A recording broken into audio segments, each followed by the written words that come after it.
a portable DAC that is small, compact enough to give me the possibility to take it always with me, able to deliver a pleasing sound that is smooth, vivid, warm at the same times, with enough power to drive most of my portable headphones. It's always been a dream for me till I met the Hip Dac 1. And this was really a love at first sight. I remember then I moved to the Hip Dac 2 when it was out, and the improvement in the sound quality, especially in the noise floor, was a night and day difference. So much that the review was ultra positive. I will let it in descriptions and become my favorite and my reference portable DAC, of course with a retail price around 200 bucks. And after the review I wanted to test also more USB-C data cable, and I purchased this one from iFi with a retail price that is around 15 bucks.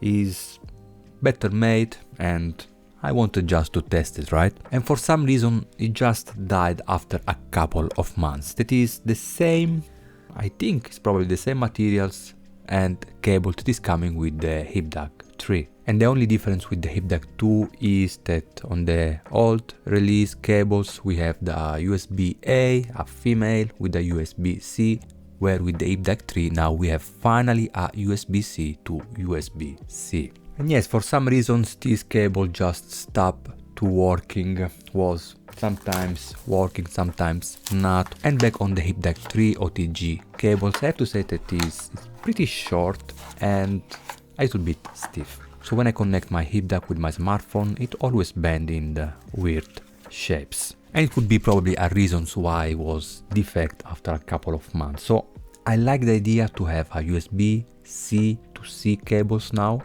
because I have thousands of these cables at home. Just I took one that I have no idea where I found it. I think it's from Rode Microphones. I choose one longer that is not stiff, so I can really plug any cable I want. Even the new iPhone now is coming with the USB-C port, so iFi, well done. This is really a great update.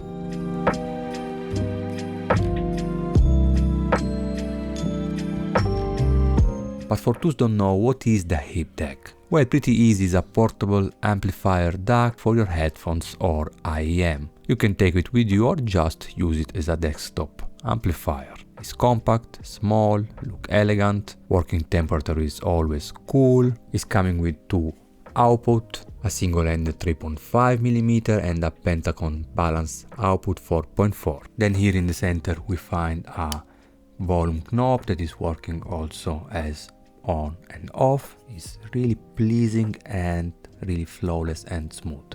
Then we have the X bass that we'll speak about just in a moment later, and the power match that is a sort of switchable gain. On the back we have two USB-C port, one for charging and one for the digital audio data. And no, nothing will happen if you connect the charging cable on the data, so don't worry about it. I tried. I really made a look case unit, this time coming with this interesting finish. Still warm like the Hip Dac 2, but darker. They call it titanium shadow if I'm not wrong. And I didn't like it at all at the beginning.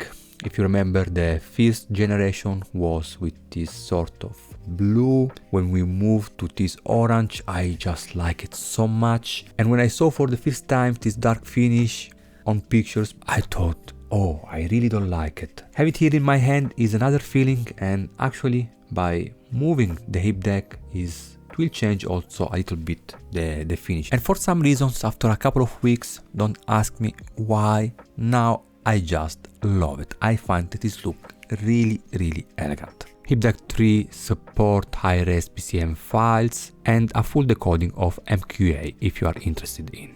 So comparing specs, here we can see that the supported formats between the Hip Dac 2, the 3 and the Hip Dac 2 Gold, that is I'm not sure, but is I think a limited editions, so the supported formats is the same. Then we have digital inputs, of course the Hip Dac 3 now coming with this USB Type-C, same power, same battery. And in the end we can see the upgrades between the Hip Dac 2 and the Hip Dac 3. And we have now the IEM switch that is here on the back, as you see on the Hip Dac 2 2 we didn't have it, so you can switch between 3.5 disable or 4.4. Better components on the Hip Dac 3 like the metal film capacitors for a better frequency response, and yes, the frequency response changed, and I will show you this just in a moment also.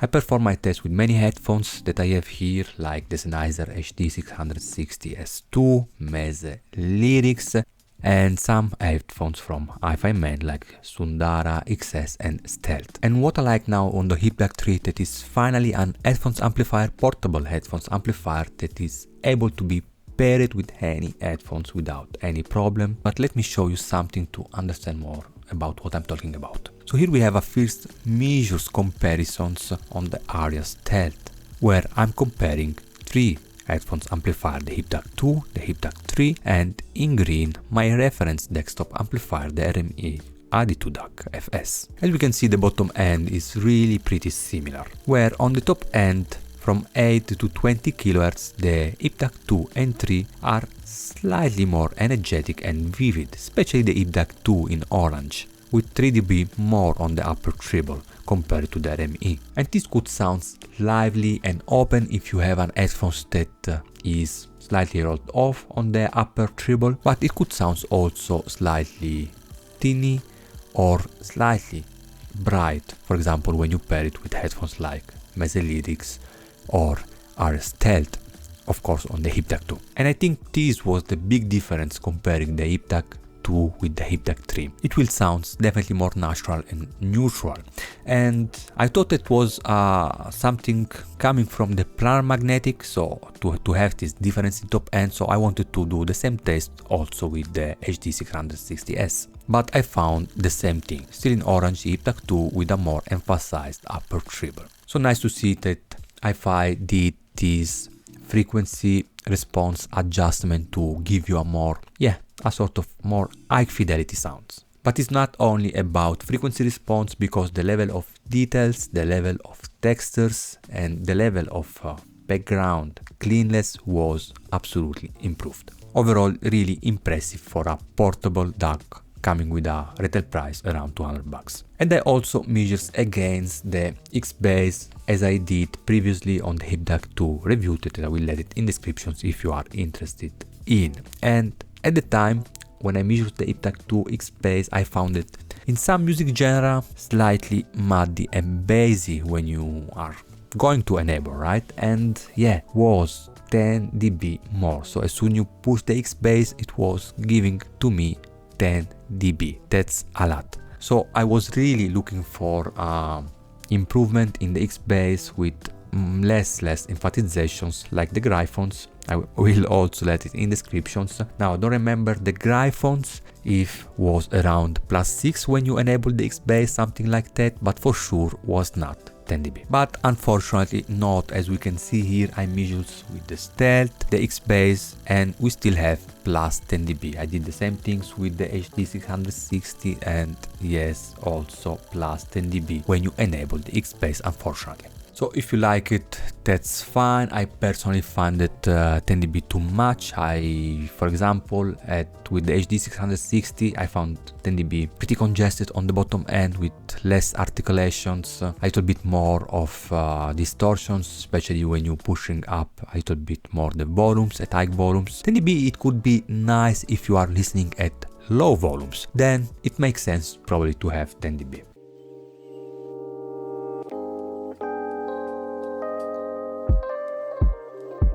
In a direct comparison, Hip Dac 2 versus 3, the difference was pretty clear, with the Hip Dac 3 delivering a more realistic mid presentation, especially on voices and instruments, now deeper and coming out with more density and less grain. I got overall a better speed with a faster attack in instruments, really beautiful, and the background is now pitch black. Also in separations I noticed improvements, nothing sounds tinny or too soft. Overall a really clean and clean sounds tonality, with a touch of warm feeling making all really pleasant and funny to listen. Night and day difference, like for example when I reviewed the Hip Dac 2 for the first time compared with the first generation, this was a night and day, especially in the background noise. And now compared Hip Dac 2 with the Hip Dac 3 is not a night and day, but it is a big difference. And especially if you have a good resolving headphones, you will hear it immediately. Compare it with the Gryphon, another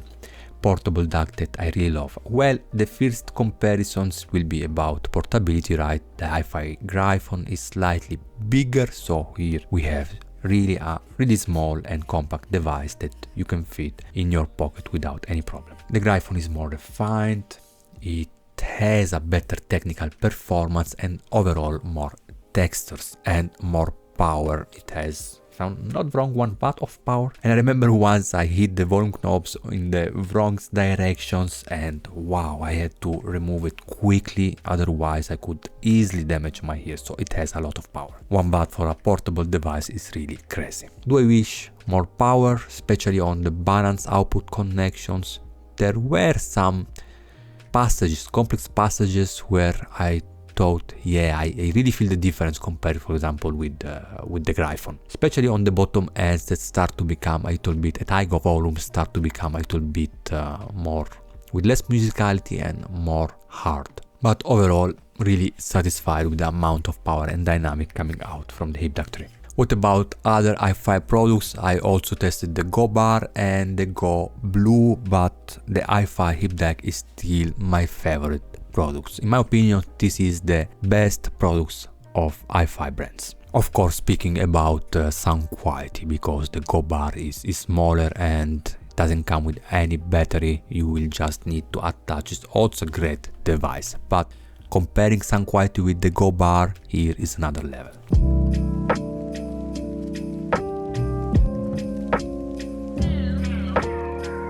IEM, now we know that the Hip Dac 3 is coming with this match. Unfortunately, I'm not an IEM lover and reviewer. There is a reason for that I explained it in the, how it's calling, Sennheiser IE600 was not a review, was a review of the comfort tips. And this is something unfortunately available only in Germany for the moment, are custom comfort tips, and that's the main reason why I use only the IE600, because I have some problem with IEM. Check the video, I will let it in descriptions, is really interesting. And basically I have only this IEM from Sennheiser, I don't have any, and I had to check the Hip Dac 3 only with this IE600 from Sennheiser that are coming with a 18 ohm impedance, so low but not ultra low. By the way, what is the iEMatch? I found on the iFi forum website this interesting response about it, and the iEMatch reduced the impedance mismatch between amplifier and IEM for less background hiss and a better dynamic. And to be clear, there is any change in the frequency response. iFi headphones amp are 16 ohm compatible, as with this load they achieved the specified performance in terms of distortions and power. So what is happening as soon as we enable the iEMatch? Here we can see measures of the IE600 from Sennheiser with the Hip Dac 3 with and without iEMatch. And we will have immediately output gains at -24 dB with no change in the frequency response, as you can see. But I'm not finished, I did again the test pushing up the iEMatch output with the same volumes when was disabled, just to match the two graph and measures and compare again distortions and frequency response, and again I didn't found any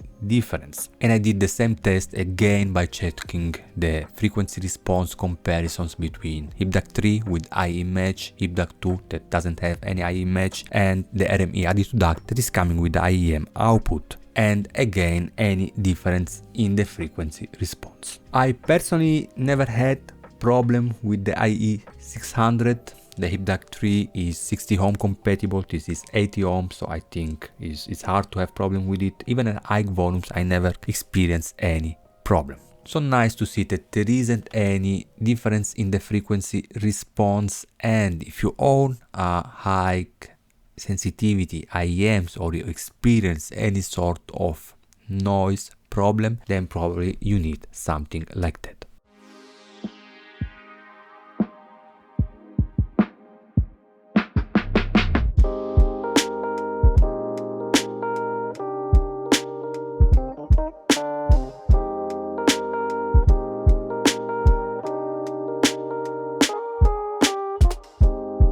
So in the end, nice to see that HiFi was able to improve again. One of my favorite products is a product that I take it with me all the time, especially when I go in office at work, because this is not a work. By the way, good dynamic, decent soundstage, exciting, funny to listen at the same times with enough dynamic and power for most of your portable headphones. It sounds natural, I use it every day, is portable, compact, I just love it. And nice to see that actually the retail price compared with the Hip Dac 2 when it was released is, I think in US, changed with 10 bucks more, something like that. The Hip Dac 2 was around 190 bucks if I'm not wrong, and this is now 199. In the end, stop to waste your time watching review, go to check it, is really lovely, and let me know what you think about it down below in description. Best hi-fi product in my opinion, and nice to see that iFi was able again to rise up the bar once again. From Mede Audio's everything, I hope you guys enjoyed this video. If yes, hit the like buttons, considering please to subscribe to my channels to support my work, and see you soon. Peace.